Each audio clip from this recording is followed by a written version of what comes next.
অন্য একটা সাইডে। এই দেখো আমি আর আমাদের সাইডে সুপারভাইজার দুই না মিলে হাওয়া খেতে খেতে চলে এলাম অন্য একটা সাইড। আর এটাই যে আমাদের সাইডে সুপারভাইজার। তারপর কিছু দূর হাওয়া খেতে খেতে চলে এলাম আবারও একটা অন্য সাইডে।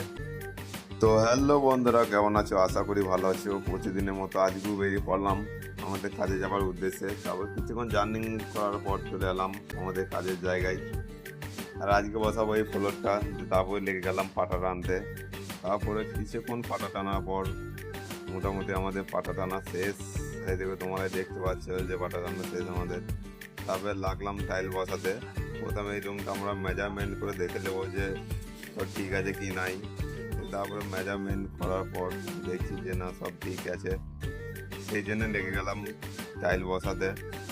তারপরে কিছুক্ষণ আবারও কাজ করার পর মোটামুটি আমাদের কাজ শেষ, টাইল বসানো শেষ হয়ে গেল। আর এখন বসিয়ে কেমন লাগছে সেটা তোমরা বলবে। এই দেখো আমাদের ফলো বসানো পুরো শেষ, কাটিং সহ মেরে দিয়েছে।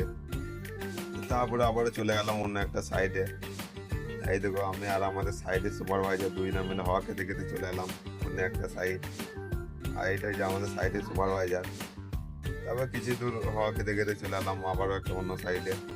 আর এই সাইড দিয়ে আগে আমি ভিডিও করেছি, দেখেছো নিশ্চয়ই তোমরা। তারপর চলে গেলাম আবারও আমাদের কাজের জায়গায়। তারপরে এখানে একটা গ্রানাইট লাগাবো, আর এদিকে তো গ্রানাইট লাগিয়ে ফেলেছি এর আগে আমি, ওটা ভিডিও করে নিই। তারপরে আবার ওই সাইডে যাবো বলে বেরিয়ে পড়লাম। এখানে আমি দাঁড়িয়ে আছি, আর এদিকে মেঘের অবস্থা খুবই খারাপ। দেখতে দেখতে তারপর দেখছি ঝমঝম করে জল নেমে বললো। এদিকে দেখতেই পাচ্ছ তোমরা কিরকম জল নেমে পড়েছে।